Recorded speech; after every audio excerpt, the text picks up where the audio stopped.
Today's story is not just about China or America. It's about who will control the future of this planet. It's about power, technology, and the hidden war over minerals, the kind of war that decides who stays ahead and who falls behind. You might have heard Trump and others in America saying that China is making more money than the U.S. from tariffs and trade. But the reality is far bigger.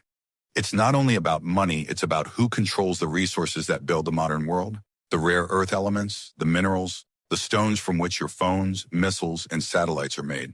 Here's what's happening. China has positioned itself so cleverly that it's now the world's main hub for refining and processing these rare minerals. Even if they're mined somewhere else, they often end up in China for refinement. That's how deep their control goes. Now let's talk about Afghanistan. That land holds massive reserves of rare earth elements and other valuable resources. When America pulled out, China quietly stepped in. They made deals with the Taliban and secured access to those minerals. The result? While the U.S. left the ground, China stayed to dig it. That's how they maintain their edge. And now Washington is realizing that without those minerals, America can't advance in technology or military power the way it used to. Trump and his team have been saying, don't lose a single stone, don't let China get everything. But it's already happening. China has tightened global supply lines. They're saying, if you want these resources, find them elsewhere because we're keeping ours. And that's driving the U.S. crazy. They're trying to buy from everywhere: Africa, Ukraine, Latin America, anywhere they can get it. But it's risky business. Every route is complicated, politically and militarily.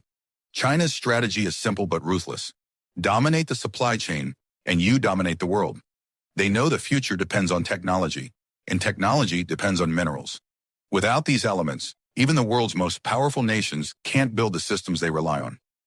Now think about this: even after America manages to find and mine new sources, many of those raw stones still need to go back to China for refining.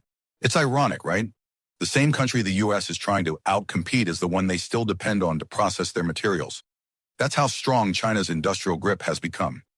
Meanwhile, China is also working on something deeper: future dominance. Their leader, Xi Jinping, has already made it clear. China will not bow down to pressure. They will not surrender their technological advantage. He's looking decades ahead: 2040, 2050, planning for a future where China stands on its own, producing, refining, and exporting everything it needs without relying on anyone. And it's not just about money anymore. China has learned from its past mistakes, like the old one-child policy, and now they want to increase their population again.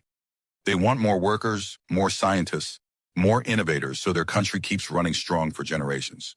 The goal is to make China so self-sufficient that even if the world stops buying from them, their economy still survives.